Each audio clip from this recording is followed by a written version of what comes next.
Ora un nuovo appuntamento di poesia internazionale dagli Stati Uniti. Ho il piacere di invitare a salire sul palco Robyn Schiff. You're welcome, Robyn. Insieme a Robyn, Robyn, you can sit on the chair, in the white chair. Giorgia Sensi, che ha tradotto le poesie su sua gentile disposizione, su nostra richiesta, e Erminia Caccese, che è l'interprete che facciamo sedere sulla poltroncina rossa. Siediti pure qui, Giorgia. Io sono sulla nera. Dunque, in realtà la prima cosa che devo dire è che questo appuntamento prevedeva la presenza anche di Nick Twemlow, che è il marito di Robyn Schiff, ma anche lui poeta. Purtroppo Nick è a Roma malato e quindi non è potuto venire, quindi Robyn dopo leggerà anche qualche poesia di Nick Twemlow. Intanto qualcosa su Robyn Schiff. Robyn Schiff è professore alla Emory University di Atlanta, ha scritto 4 libri di poesia, se non vado errato: Word, Revolver, che è finalista al Penn Award, poi A Woman of Property e Information Desk, an Epic del 2023. Volevo solo chiedere a Robyn un paio di cose prima di farla leggere, poi chiederò a Giorgia se ha qualcosa da dire.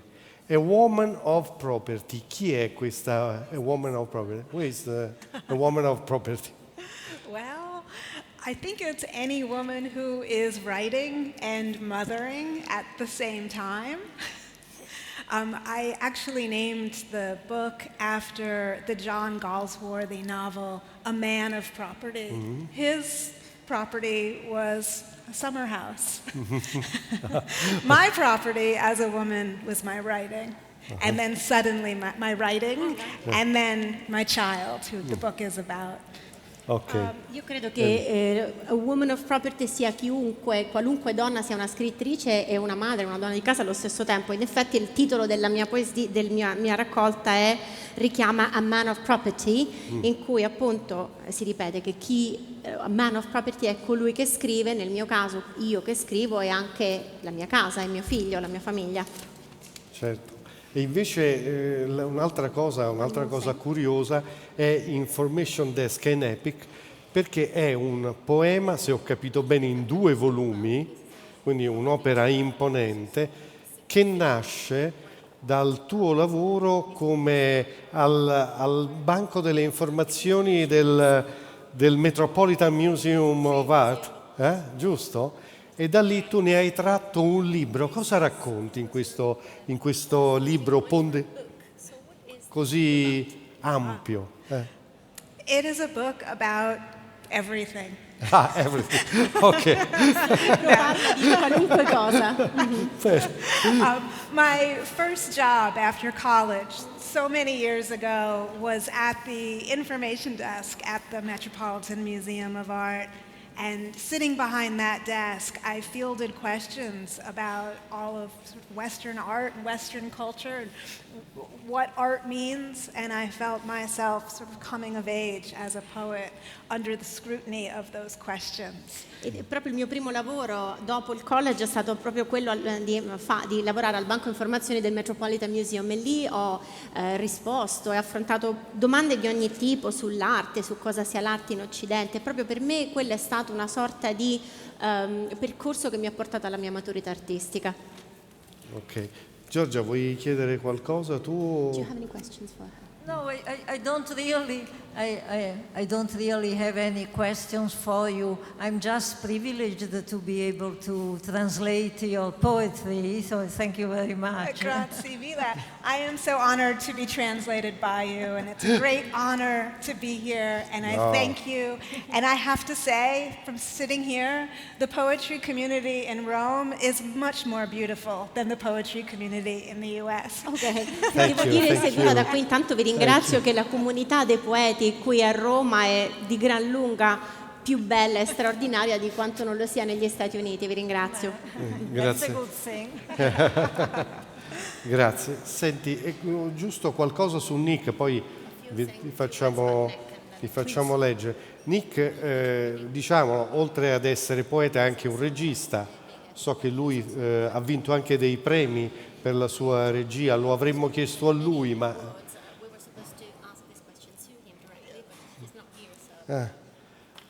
ci puoi dire qualcosa su Nick, sulla sua attività di regia e sui suoi libri, perché lui ha scritto 2 libri, no? Palm Trees. Absolutely. Yes. And Attributed to the Harrow Painter is his second book, and Palm Trees was his first book.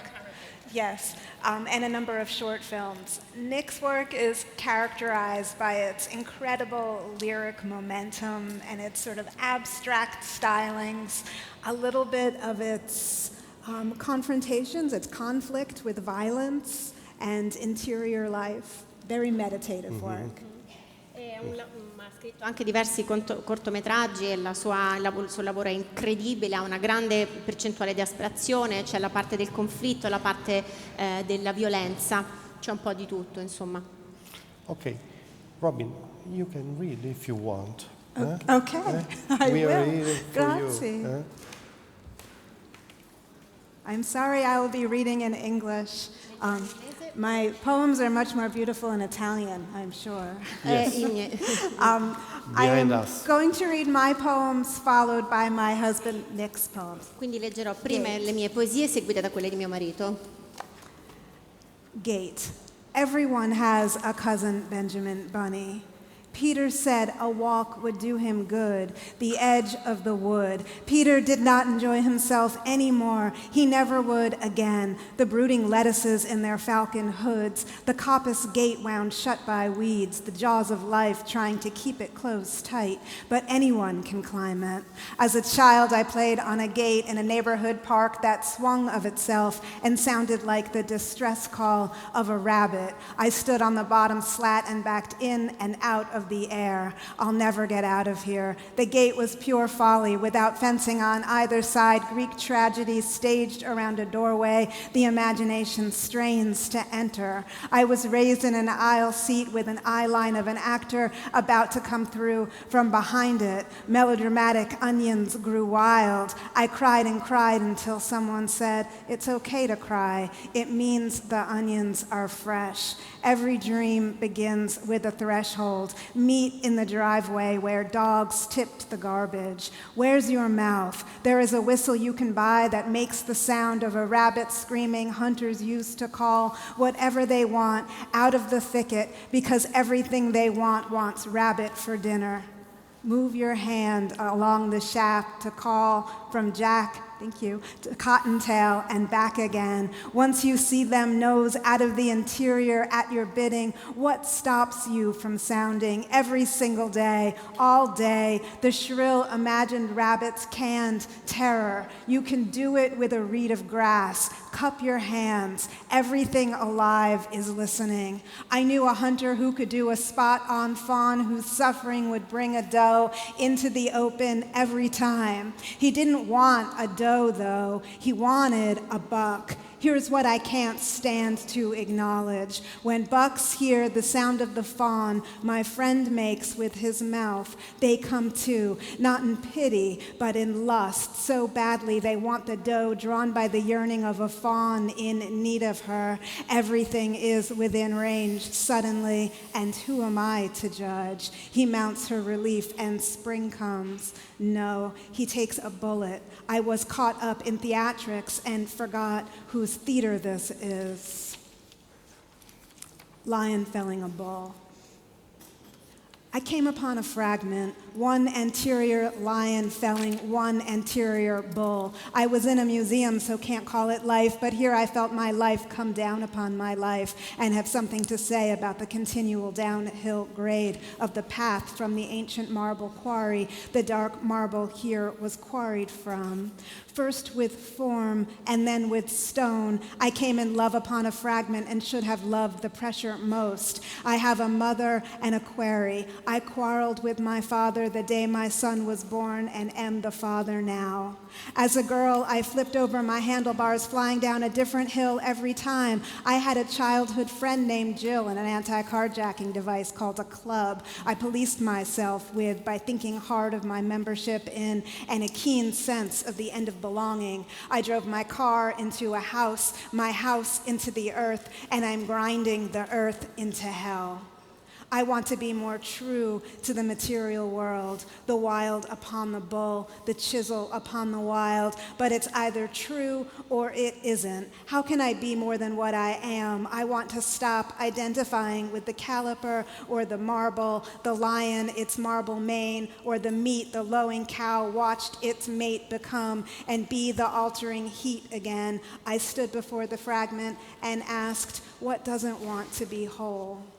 I've never found fragmentation as beautiful as objects that survived the fall of civilization intact. Half lion felling, half bull. I feel pressure in the forms to conclude. A coming storm, electricity in the air, an intention, but whose? I saw crudeness in the wear of the marble and finished in mind with the crudeness of something itself unfulfilled. And then something else was exhumed in Athens. All I needed to see was an inch of hind quarter of lion or bull to love the world to its conclusion, but a second front entirely is forming. Mythology is sweet, but husbandry is history. The head of another lion rises out of the gridded pit, having nothing to do with symmetry, a colossal miscounting of lions felling a sole bull. Two irreducible lions made of the same material as me will come upon me, and the pressure that made them makes more of them than it makes of me. The pressure that makes more of them than it ever made of me. Out of proportion, out of the quarry, great pressure is forming a thunder. I feel great pressure positioning me. It has no regard.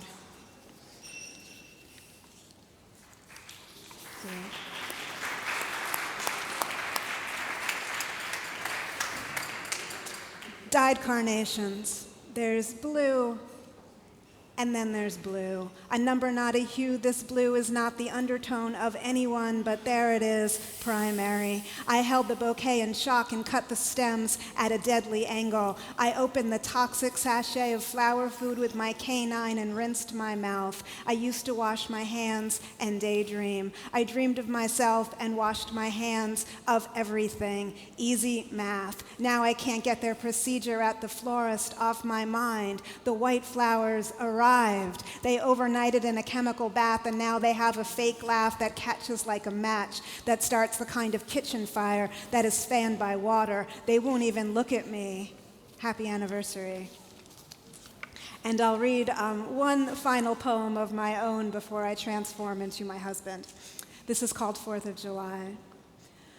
I remember a performance of Antigone in which she threw herself on the floor of the universe and picked up a piece of dust.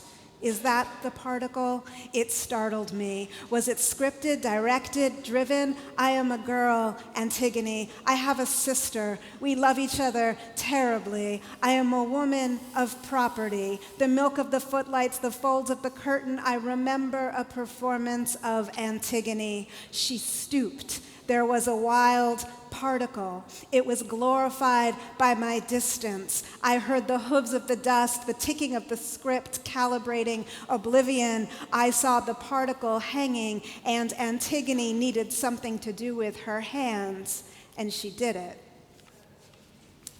And that concludes my, thank you. Grazie.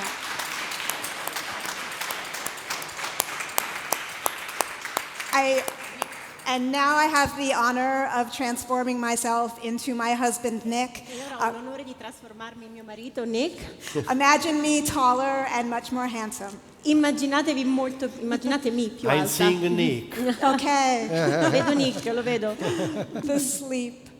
The The sleep touches everyone. The sleep is pinned to the junipers, racking their collective sunshine for the answer. If only one said we could sleep inside the machine's breath. We dream of the other orchard, the one that sleeps in cunning, colors of the leafy margins, a cobalt blue, sampled from the leaf's imaginings of sky as blue, blue as death, all the sand too, the cormorant as natural engine, subject lines, medicated correspondence, bottling its essence in tinctures, tinctures favoring feverish, describing the immigrant labor napping beneath us, too tired to dream the way the rich dream. Flies collect on the crust of the sandwich, flopping from one's hand, so restful the hand, the fly, the dream inspired by gears turning over levers and levels, all the abstraction drawn into focus, a worker proud of nothing, the interior homelessness circumscribing itself around 2 or 3 of her best dreams, an accord with the linoleum floor, an accord with recurring nightmare, an accord with hushed, the wife sharing a towel, blessed towel. Thank you. May 31, 2005, on the occasion of Walt Whitman's 186th birthday. It could last forever. It did not. It was committed to song and was sung in times of great sorrow. Some said it was an indulgence, the sorrow. It bled for all of us, including the human resources manager who died in the office fire that investigators concluded was arson. It was forgotten. Eventually, though it was resurrected during the night, years later when everyone dreamed the same dream and awoke in a fright, frightened as the thoughts that everyone was dreaming the same thing at the same time. It drove me to madness. It sang itself to sleep, sang of itself to itself. It drove me to madness. It sang of itself. It sang of a disaster. It sang of a tsunami. It sang of a forthcoming plague. I heard it sung in a bar by a retired colonel. He too had been driven to madness. It could not be sung. He sang. I have tried digital techniques in an attempt to simulate it. I have channeled Carlo Broschi. I have demanded a recount. He sang these things because he could not find adequate means of expressing it, driven to madness trying to sing it, though the single window, the pale force of the afternoon light on his face revealed such terrible anguish, the miles his face traversed in search of it, as I was in search of it, it cannot be even adequately expressed. It has driven so many to madness. It has driven me mad. It could not last. It did not. It bleeds thought for all of us, bleeds our rust. It weeps for the dead inside. Its tears contain the history of every desert's absent rain. Its tears contain moments of truth. Its tears are not notes to its song, but we must sing them as if they are. We must skim the muck from our pools. We must act in moderation in everything we do. We must take care not to mistake its tears for notes to its song. It has driven me to madness, the colonel said. My son was struck by lightning, the colonel wept as he said this 7 times. My son is addicted to depleted uranium, the colonel wept. My son depleted his inheritance in search of it. He was driven to madness. He is on the jukebox. Do you hear it? The pale force of Carlo Broschi. We must skim the muck of centuries, know of millennia, spend wandering deserts in search of it, the abstraction we've abstracted into. It bleeds our rust. It duets. This afternoon light reveals the motes of it. The first was no accident. We sing of it. The first. We sing of it. The sorrow. We sing for the dust, swept into the dustpan, emptied into the garbage, trucked out to the dump, a child's bicycle tossed near. The wheels spin. An owl does not alight on it. The owl is not singing it. To it, to-we. International rate. I'm thinking of a number between 1 and the end of this calling card that burns through the conversation I've worked out ahead of time, wherein I tell you about the glowworms pocking the garden banks like uranium-tinted acne scars, the weaponized stars discharging our secret narratives, the sudden bark of a dog stuck in its dumb look chasing fireflies. I meant to tell you my face slid off in the earthquake. I meant to tell you anaphra's the disease of the stutterer. I meant to file a report upon seeing the second plane rise from the mushroom cloud. That was Flight 93, but too stoned on the reflection of the rain on the hood of the car, I penned an ambiguous note which started and ended with the line, "Too painful, but nothing's too anything." Standing in line at the grocery store, I've spent these 20 minutes annotating the smile everyone's fitting into, just for the simple pleasure shopping can afford, and my debit card is offering nothing. So what's next? More of the static we've assimilated, as if it's natural to talk like emphysemic robots, but we do talk. Let me tell you about the woman I talked to at the office. She hated her hometown, its nailed-down trees, its children painted on the fences, fencing in nothing. And what wind she blew out on. Listen, it blew its Vadic kiss at her every day. Even now, it puckers when you walk past the open window, and I'm dead to her. What I mean is, I've kept a picture of her in my wallet. The windows rattle. Are you still listening? I heard you cough. I heard my own cough. It's just the delay. I can't keep straight. My passport's robbing banks. I don't fingerprint well. I've been talking for minutes, and I know the connection's been dead for 19. Moths here are shaped like death. They appear like twisted metal as they spiral the light fixture. Responding to my father's question. For instance, the day we saw each other for the first time in a year outside Steve's apartment, you somehow had somehowed your way to me. I must have eaten 10 clocks waiting for you that day. I recall your seersucker suit waltzing toward me in the crippling heat. You looked like a death sentence. I wanted to expire in every way possible upon seeing you. I had just woken up from a night spent talking to a vending machine about Janae's The Thief's Journal, which seemed as good as any book as illustrating how pointless. This was around the time you later shredded all the documents in which you laid your claims on me. Every interface was a fight to be won or lost. Every flower buds, and with that budding, Rorschach. Tell me what you want to see. Chronic, maximal, sea of strychnine, lysergic blooming rainbow, the 70s so terribly wasted. Responding to my father's question, a pillow of dust to enshrine your legions of hallowed halls of your worth. I keep expecting words to do their work, your jowls hidden by the beard you've worn my whole life, so I have no idea what I'll look like after you're dead.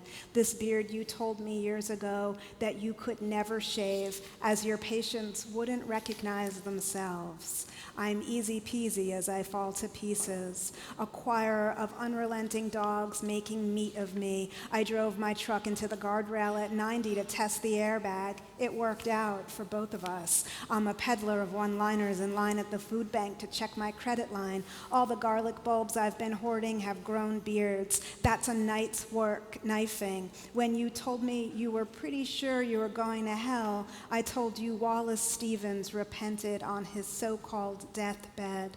Who has eyes on the TV? Responding to my father's question. These are my last thoughts. They decompose as I write them. They are a kind of recompense. I've established something. Wide shot of sailors breaking down at horizon, snapping into a velvety seam. I had wished for such a brighter past for you for age, but I had forgotten you'd forget any of this. My opacity like a steady drip of fentanyl fanning, flushing through me as the doctor summons his gods and takes a knee. I wish I could.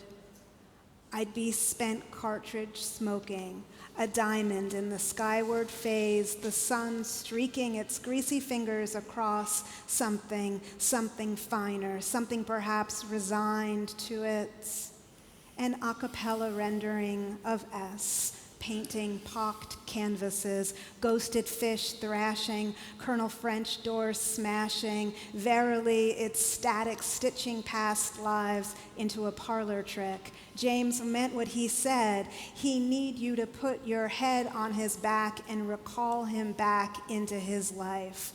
I've probably never loved anyone as much as I did him back then, which was an astronaut's life cycle. Prince dies, James doesn't call. I kicked a kid in the stomach because I'm a relatively bad example of Temelicus unhinging in the corner office of your inclination. Get me the fucking music hates me. Oblate, the beat goes on with or without you. Oblate, I'm late. I'm late, oblate. Thank you so much. Thank you for having me. Thank you Robyn. Thank you Robyn, also for Nick. Grazie a Giorgia. Volevo dire che sia Robyn che Nick sono totalmente inediti in Italia e grazie a Giorgia Sensi abbiamo potuto avere un saggio della loro poesia. Grazie Giorgia. Grazie.